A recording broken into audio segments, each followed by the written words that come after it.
Autumn fog lifts off a rocky Orkney strand. A longship's keel grinds the kelp and settles on stone with a tired sigh. Inside a turf-roofed hoff, dawnfire gutters along a trough, smoke drifting thinly beneath blackened beams.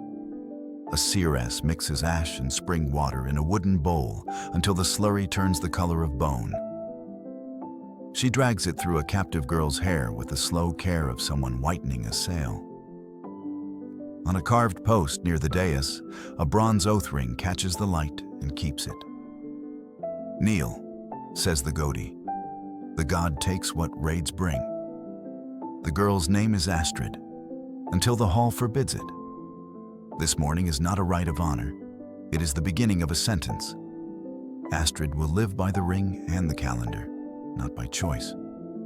She will not choose a husband, nor a home, nor the work of her hands. If she bears a child, the child may be fostered away as the god's gift. And when she dies, there may be no stone with her name, only a threshold to be stepped over, or a bog that keeps its secrets. Astrid is not a tragic fluke in a pious world. She is the rule inside a machine that launders captivity as holiness. Titles like Veymare, Holy Maiden, Hofmare, Temple Girl, or Freyr's Bride sound like crowns. In practice, they are handcuffs you can't see. If you look past saga gloss and hearthtale, you can trace the seams. Rings sworn on at law things, vow daughters lodged at cult farms, burials without markers beneath doorways, peat that offers up bodies with no grave goods and no remembered kin. Sanctity becomes a cover for custody. The community nods and calls it good fortune. Keep watching. It gets colder than the sea. We like to picture Valur and Godar as wise stewards tending rituals older than kings. But here, pure means supervised, honor means obedient, and chosen means chosen by someone else. The ring doesn't bless a life, it bounds one. The ash bites as it dries. Astrid keeps still because the seeress told her to keep still, and because the woman beside her, older, rope-scarred wrists, eyes like dry slate, has already learned the price of flinching. The seeress combs until the last hint of dark leaches from Astrid's hair. Vanity breaks oaths, she says mildly, as if offering weather. They bring a knife honed thin from years of mutton and ceremony. The cut is quick and practical. Locks fall into a basket lined with straw, which will be burned with her travel clothes to wipe away the road. Smoke makes the ritual look like prayer. "Stand," the Godi says. Astrid stands. The cord, undyed and soft as a snare, loops from her wrist to the post and back again. To anyone else, it is decoration, the kind a bride might wear. Astrid feels the tug whenever she shifts a foot. The tug is what matters. Name her, the seeress says. A woman from the ringkeeper's household reads from a small tally tablet cut from driftwood. For the hall and the god, Hof's daughter. Astrid opens her mouth, as if to say the name her mother gave her, as if sound could make a door. But the slate-eyed woman's elbow finds her ribs, and the breath fails. The hall prefers roles to people. Roles can be replaced. Astrid takes the title into her mouth and does not swallow. They file her through a side room where a shallow pool sits in a stone bed, a lip of frost at the edges. Two girls scrub her with rags dipped in the pool. Ash streaks the water. On the far wall, someone long ago scratched a clumsy fish with 3 notches along its spine. A picture or a word. She looks too long. One of the girls taps the basin twice. "Eyes down," she whispers. The rule of silence arrives, not as a shout, but as a list. Rise at first light. Speak when named. Watches take place on the 2nd and 4th days. Walk no farther than the sheepfold unless escorted. On pure days, do not meet another's gaze when crossing the threshold. The seeress's staff ticks softly against the floor, as if measuring compliance in beats. Astrid learns the hall like a chore map. Longhouse here, byres there, a turf-cut track down to the skiff, a midden where gulls argue like old men. The ringkeeper's wife keeps tally of barley and beer, of wool and weather. Her hands smell of soap root and iron. Men come and go with the tide and tell jokes that land softly, careful as eggs. Children run where they are allowed and never where they aren't. The hall breathes in routines, and routines make a net. New rules arrive with new clothes. The linen is undyed, coarse, honest. The belt cord is knotted twice, with the knot turned inward. So your hands remember you are kept, says the ringkeeper's wife. She says it kindly, as if kindness can launder the meaning. Astrid is shown a loom, the kind she has never used, where the warp drops from a beam like rain caught in air. A weaver with a voice like peat smoke teaches her to change tension with the weight of her body, how to keep a measure by breath. In on the lift, out on the beat. You can speak in cloth, the weaver murmurs when no one listens. But keep your words smaller than a thumb. Runa arrives a day later from the north, blue-eyed and wind-chapped, a border song on her lips until she sees the ring. The hall takes her name and trades it for Freyr's hand. They stand side by side at the ash bowl like sisters who don't yet know their kin. Toward noon, the goatee calls an oath. The hall gathers in an easy circle that reminds Astrid of a trap after the rabbit has stopped struggling. Oil darkens the ring, thumb grease gives it a patient shine. The goatee speaks of seasons turning, of fields that drink, of the god whose eye never sleeps. Put your fingers to the ring, daughter of the Hoff, he says, and Astrid does. The metal is colder than the air. The cord on her wrist pulls once, tiny and exact, a promise pretending to be a bow. They press her thumb to a tally tablet, oil, dust, a hint of soot. The print looks like a seed. Now you belong, the ringkeeper's wife says, and it sounds like praise. Astrid thinks of a door closing where no wall existed a moment ago. In the afternoon there is work. Brew kettles murmur in the yard. The garden demands stone pulled from soil and stacked into a small wall that fails prettily. Astrid hoists, sets, labor turned into liturgy by repetition and an audience that will not call it what it is. When she lingers, the seeress's staff taps once behind her shoulder, and the stone in her hands becomes a prayer she didn't choose. Runa is set to music. The seeress calls her voice a good wind, and then tells her when to open her mouth. Harvest hymns have long bones, they keep time for hands. Runa's border songs twist under the hymns like roots under turf. A farm boy hears the wrong notes and glances at the ringkeeper as if he's found a splinter in a chair no one else sits on. The ringkeeper lifts an eyebrow. Later, evening folds over the Hoff with the clean certainty of a cloak. Smoke braids itself into the rafters.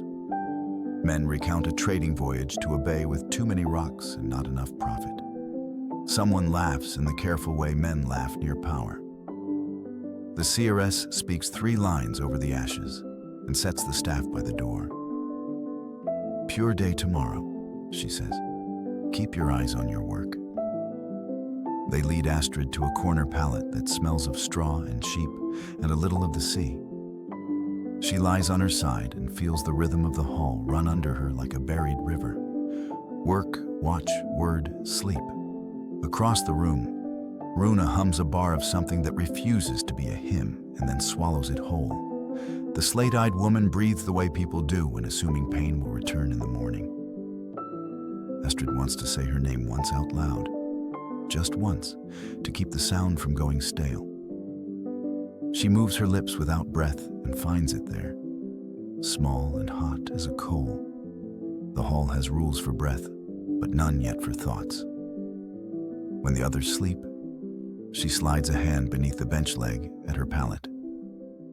The wood is rough and splinter-tired. With a sliver of fishbone stolen from the midden, she scores 3 faint strokes where a child might mark height, A-S-T. The cuts are shallow by necessity, smaller than a thumb, smaller than a lie, and yet they make a shape nothing else in the hall can claim. In the morning, there will be watches. The staff will tick a beat. The cord will pull once to remind a wrist how to behave. The boy will remember the wrong song and choose a moment to mention it. The skiff down by the tide line will get a new seam of pitch. The ring will wait, patient as iron. But tonight, in a place the hall never thought to look, a name persists like a star behind cloud. And with the name surrendered and the duties assigned, the day begins again. Ash water at first light, the cue for watches, the ring that turns a promise into a perimeter, inside which Astrid will learn how purity becomes surveillance, how oaths become chains, and how to write back with thread and the smallest runes. Morning dripped gray and cold down the roof beams. Somewhere above, gulls screamed over the bay, though the hall's thick turf walls swallowed most sound. Inside, the seeress's staff clicked in a slow, even rhythm. The watches had begun. Astrid stood barefoot on the packed earth floor, hair cropped and stiff from ash, linen clinging damp against her collarbone. Around her, a dozen women waited, silent, shivering, hands folded as if in prayer. The seeress moved down the line, stopping before each in turn. Eyes open, she murmured. The god sees through me. The touch of cold water across Astrid's shoulders made her flinch. She caught herself too late. The soft tap from the staff on her wrist warned her not to move again. When the inspection ended, the women exhaled as one, the sound low and practiced. This, Astrid learned, was what purity meant here. To stand still, to be seen, to leave no mark on the air. By daylight, the Hof was less mysterious and more machine. Smoke wound upward through roof vents, the air thick with grain dust and salt. Carts rattled over stone paths, men shouted across the yard. The god, it seemed, required endless maintenance. Astrid scrubbed kettles slick with barley foam, fetched kindling for the hearth, spun wool until her palms blistered. Each act had a prayer attached, short phrases the women repeated like work songs. For Friar's peace, for Freyr's plenty.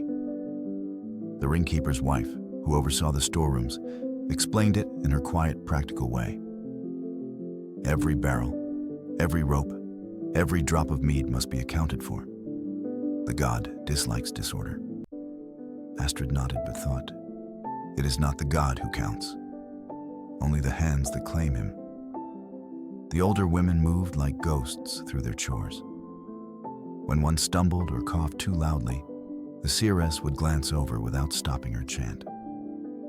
Disobedience didn't need punishment here, just attention. After dusk, the women gathered by the hearth to hear the Godi read the seasonal oaths. His voice rolled over them like a tide. Those who serve within these walls belong to the god and the ring. Those who speak his name without leave shall offer silence for 7 days. Those who wish to leave may take only their breath. Each line drew a murmur of assent from the listeners. Astrid's throat closed around the words. The rules were clear. To be holy was to be owned. She watched Runa, the northerner, kneel near the edge of the firelight. Her face tilted toward the ceiling smoke, as if following a melody only she could hear. The Gaudi noticed too, though he said nothing. Later, Runa whispered to Astrid as they cleaned the hearth. They make the god's house with our backs, she said, and call the weight a blessing. Astrid almost smiled. It was the first honest thing anyone had said to her in weeks. The Hof did not live by prayer alone. Every task fed the trade web that kept the priest's household rich. Ale sent down the coast, wool traded for iron, slaves sold to neighboring farms. Astrid began to understand that the word offering meant profit, not sacrifice.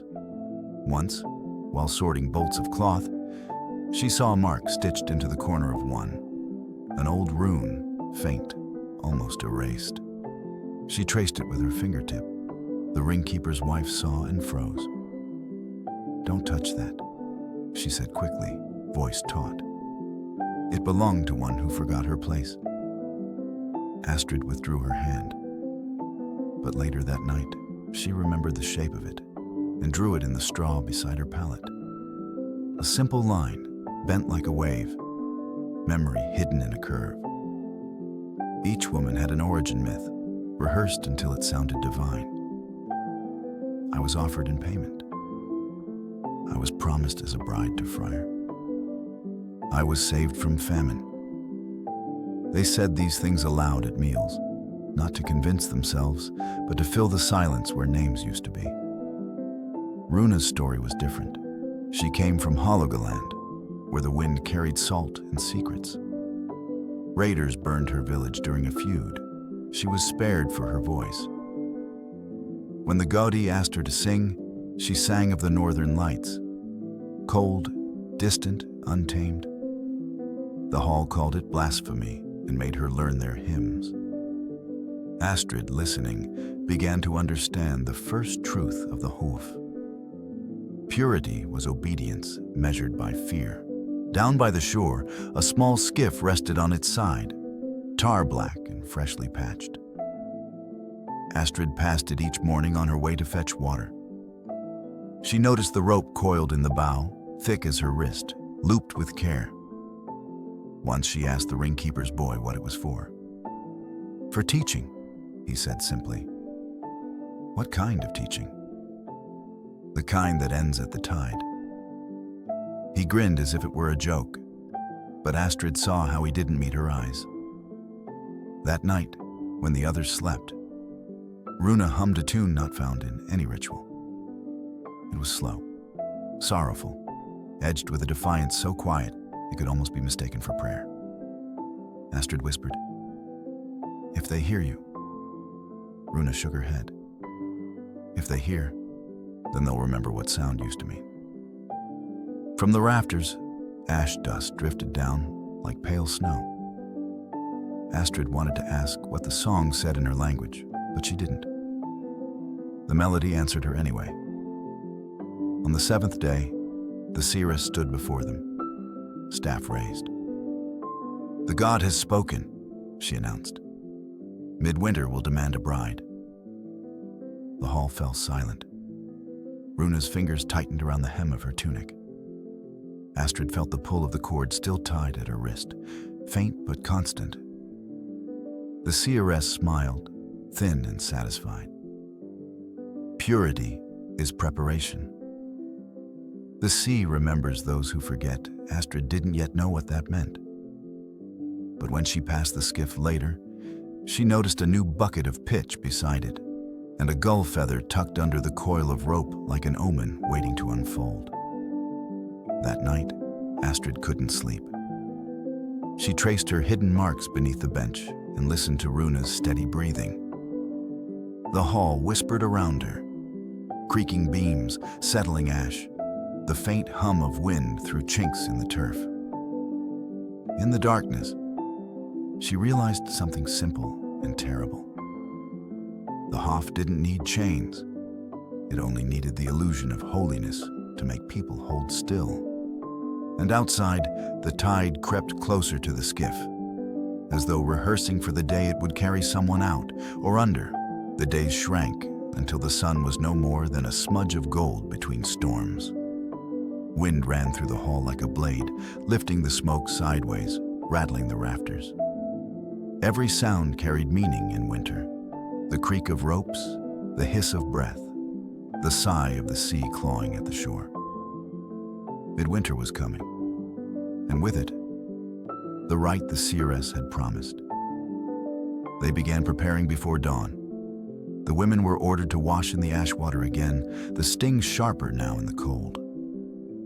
Astrid's hair, once flaxen, had turned a pale white gray that caught the firelight like frost. When the seeress brushed her fingers through it, she smiled in approval. "The god likes the color of bone," she said. In the main hall, the ring post had been polished until it shone. Garlands of dried herbs hung from the beams. Men brought in casks of ale, drums, and offerings wrapped in wool. The goatee moved among them like a king, his cloak lined with silver thread, his hand resting always on the ring as though it were his throne. By dusk, the torches burned low and thick with smoke. The seeress appeared beside Astrid, carrying a cord woven from pale wool and horsehair. She tied one end to Astrid's wrist, the other to the ring. "When the loop closes," she whispered, "your life belongs to the god. What you were before will pass into silence." Astrid's pulse fluttered under the knot. Around her, the gathered crowd, farmers, traders, thralls, waited in solemn stillness. The air smelled of iron, sweat, and pine. The goatee raised his hand for quiet. "The fields sleep," he began, "and so must be woken. The god of seed and harvest demands his bride, as he always has. Her blood, her breath, her oath. They are his blessing on our land." His voice filled the hall like thunder trapped indoors. Astrid stood at the center, the firelight flickering against her bare arms. Someone began to sing, low and rhythmic, the old song of binding. Astrid's thoughts drifted between the words. She saw for a moment Runa's eyes in the crowd, calm, unblinking, waiting. She saw the skiff by the shore, the rope, the feather. She felt the tug of the cord on her wrist, and it struck her. The god did not take what was freely given. He took what fear provided. Every ritual, every oath, every word spoken in this hall was an act of control wearing the mask of faith. When the goddess beckoned her forward, Astrid moved as though through water. The ring glinted ahead of her, bronze bright as a sunset drowned beneath waves. She reached out to touch it, her fingers trembling. The metal was cold, colder than the sea. Behind her, the seeress murmured something in the old tongue, a string of syllables that meant both blessing and command. Astrid hesitated. Just once. It was enough for the hall to notice. The goatee's eyes narrowed. "Do you doubt the god?" he asked. The crowd held its breath. Astrid wanted to speak, to say that the god needed no such bargain, that the silence they called holiness was nothing but obedience. But across the firelight, Runa met her gaze and shook her head. Just barely, a flicker of warning. To speak here was to vanish. To survive was to remember. Astrid lowered her head. "I serve," she said softly, and placed her hand upon the ring. The goatee smiled, satisfied. "Then the god is pleased." He turned to the onlookers. "Let the night seal the bond." They draped Astrid in undyed wool, sprinkled her with ale, and sang until the torches burned out. She felt every sound as a vibration in her bones. The thud of drums, the chanting of voices, the shuffle of feet. The hall swayed with shadows, the air heavy with incense and exhaustion. When it was done, she stood alone in the center, the loop of the cord still warm against her wrist, the mark of the ring pressed into her palm. The others filed out, their faces blank as clay. Only Runa lingered at the doorway. For a moment, she looked as though she might step forward, say something. But the seeress appeared behind her, and she vanished into the dark. Astrid knelt by the fire pit, staring at the dying embers. Her reflection shimmered faintly in the bronze of the ring. She rubbed her wrist where the cord had bitten into the skin. The flesh there was red and raw. She thought of the sea and how it never asked for worship to move. When morning came, the hall was quiet. Snow drifted through the roof gaps, settling on the ash-stained floor. Astrid washed her hands again and again in cold water. But the scent of the night clung to her like smoke. She took up her weaving that afternoon, hands trembling only slightly. By evening, the cloak was finished, a plain gray garment meant for the Godey's next ceremony. Along the hem, she wove 3 tiny mistakes, deliberate and almost invisible. The threads curved into faint runes. Ek em her. I am here. It was not rebellion, not yet. But it was a beginning. That night, as the wind howled through the valley, Astrid lay awake and listened. From somewhere near the byre came the faint sound of singing. It was Runa's voice, distant and defiant, carrying a melody too low for words, but strong enough to reach through stone and snow alike. For the first time, Astrid closed her eyes and imagined escape. Not in running, but in being remembered. The god could have her silence. Her story, she decided, would belong to herself. Outside, the tide rose higher than it had all winter, licking the edge of the skiff where the rope waited. The sea, patient as judgment, rehearsed its lesson in the dark. The morning after the midwinter rites came gray and soundless, as though the sea itself held its breath. The Hof was colder now, the smoke-stained walls sweating with frost. Astrid moved through her tasks without thought. Fetching water, folding wool, grinding barley for bread. Each motion was careful, practiced. Every slip of attention could be mistaken for rebellion. Word spread quietly, carried not by voices, but by glances. The northern girl had sung the wrong song. Runa's voice, the one that had drifted through the rafters like smoke, had been heard again, but this time, before the wrong ears. A farm boy had repeated it to the ringkeeper, calling it a spirit song. By dusk, the seeress had declared it proof of blasphemy. They gathered everyone at the cliff path that night. The tide was still low, the rocks below shone black and wet like the backs of drowned beasts.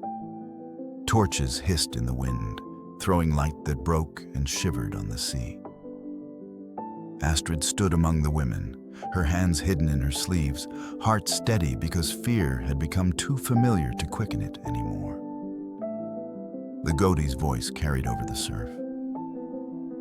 The god's harvest is threatened, he said. One among us called the wrong powers. The god must be appeased. He gestured, and they brought Runa forward. Her wrists were bound, but she did not stumble. Her hair blew across her face in the wind. She looked not at the Godey, not at the seeress, but straight at the horizon where the sea burned pale under the moon. A cord was tied around her chest and lashed to a rock spire. She will learn the god's hour, the Godey said. If her heart is clean, he will lift her. If not, he did not finish. He didn't have to. The crowd murmured assent, each word like a pebble dropped into deep water. Runa's voice rose once more, carried on the gust between cliff and sea. No one could tell if she was singing or praying. Astrid pressed her palm to her mouth to keep from crying out. When the first wave broke against the rock and sent spray across the torches, the seeress raised her staff. The god takes what he will keep, she said. By morning, the skiff was gone, and so was Runa. The hall said nothing for 3 days. The air inside was thick with unspoken things. The seeress announced that the curse was broken, that the god was appeased. The men spoke of calm seas and the promise of a good thaw. Astrid listened and thought, the sea is never appeased, it only waits. Spring came early that year. Snowmelt streamed down the hills and lambs bleated in the fields. Astrid began to feel a heaviness in her body that she did not name aloud. The seeress noticed first. The god has marked you, she said. You will bring luck to the hall. When the time came, Astrid's child was born in the side room where they kept the ritual vessels and barley jars. The goatee stood at the door, but did not enter. He sent the ringkeeper's wife instead, a brisk woman with pale eyes who spoke only in blessings. Astrid held the newborn close, tracing the soft line of its cheek.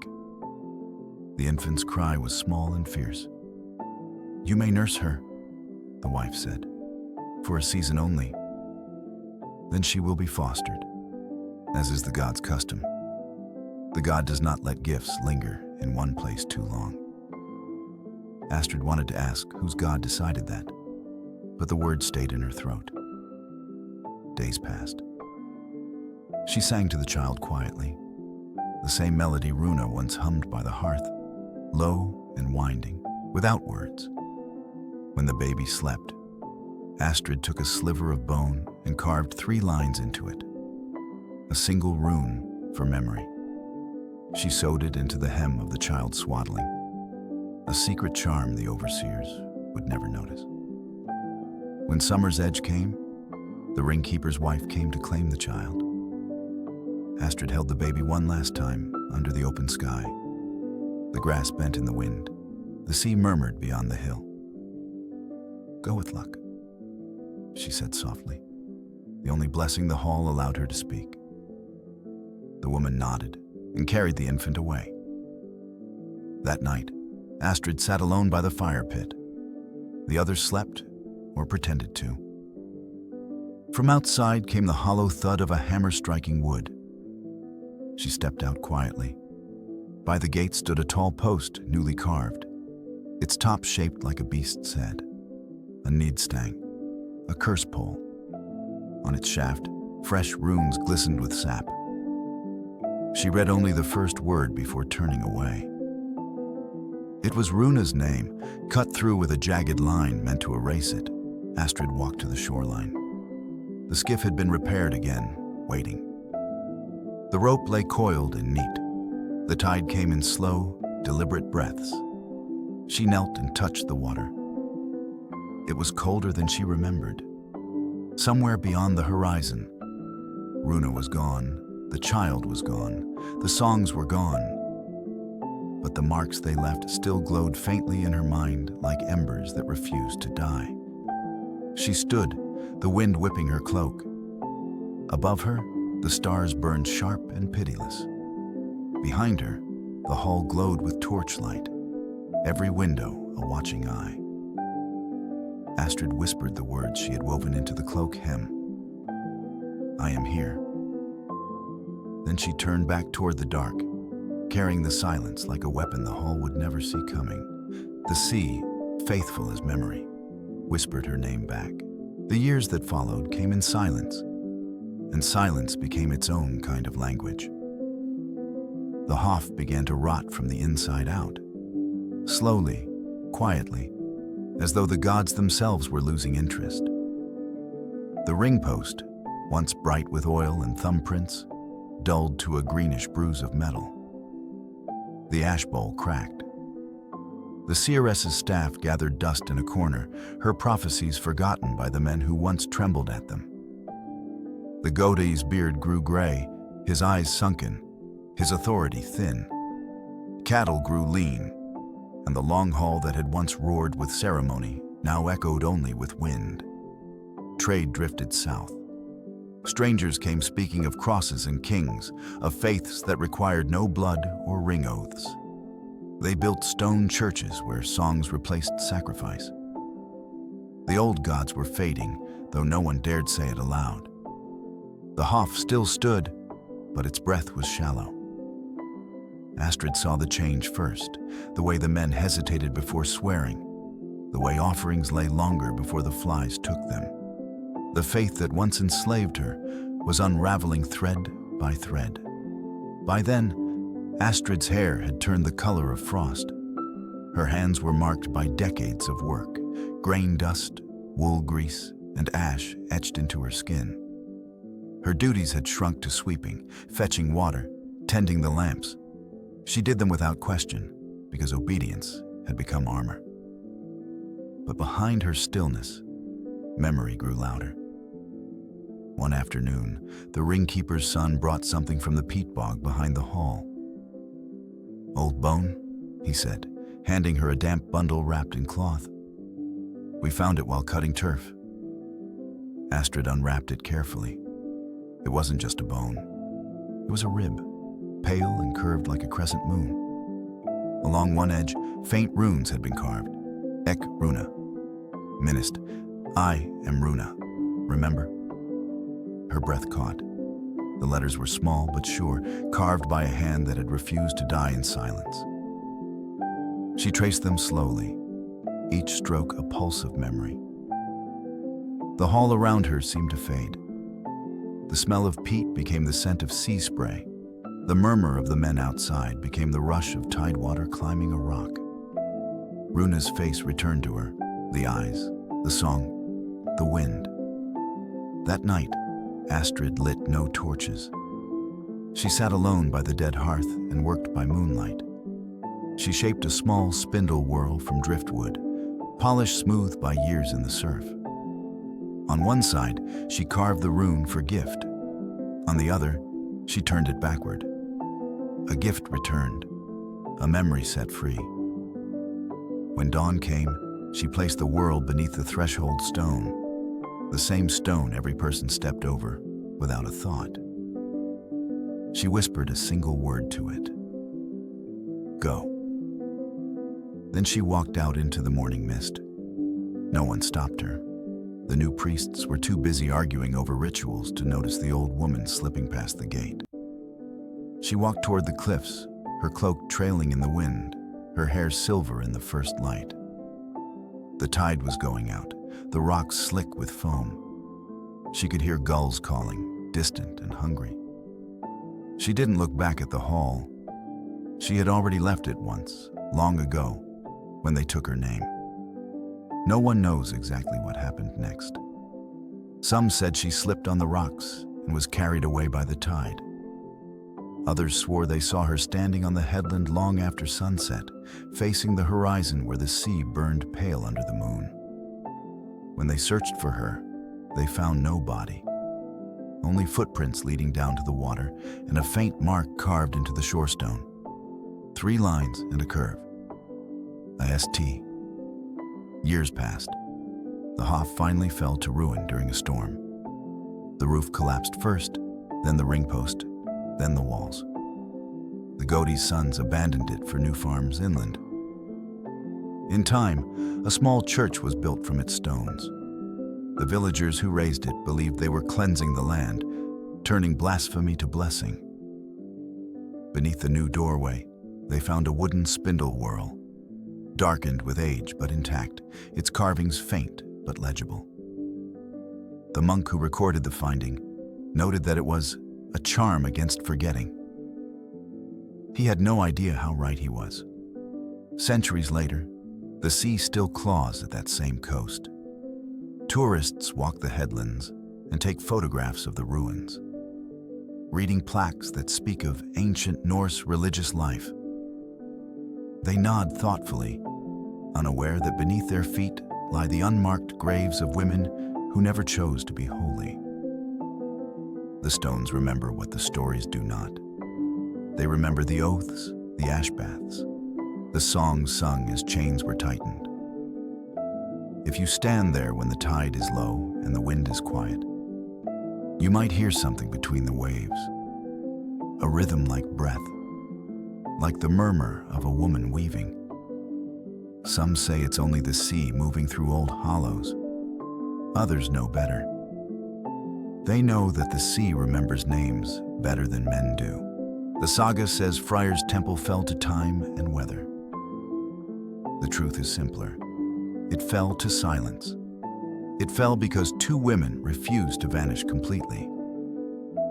Astrid of Lindisfarne carved her name beneath the hearth where no priest thought to look. Runa of Hologaland buried hers in the bog, trusting the earth to keep it safe. Their gods died, their marks lived. So when you hear the word holy, ask who decided it meant obedience. When you hear pure, ask whose purity was being measured. And when you hear about brides of gods or daughters of temples, remember that holiness often wore the face of captivity. This is the part of history the sagas refuse to sing. The part where women were turned into offerings, where faith became a cage, and where defiance survived only in scratches and whispers. But those scratches still speak. If this story made you pause, if it unsettled you, angered you, or made you see old myths in a sharper light, don't let their names fade again. Like this video so more people learn what really happened inside those halls. Comment where you're watching from, and tell me if you've ever visited a Viking site without knowing what the stones beneath your feet once witnessed. Share this story, because history only stays buried when silence wins. And subscribe if you believe that uncomfortable truths deserve to outlive comforting myths. This is what Viking priests did to captured virgins was worse than death. And this time, their names will not be forgotten.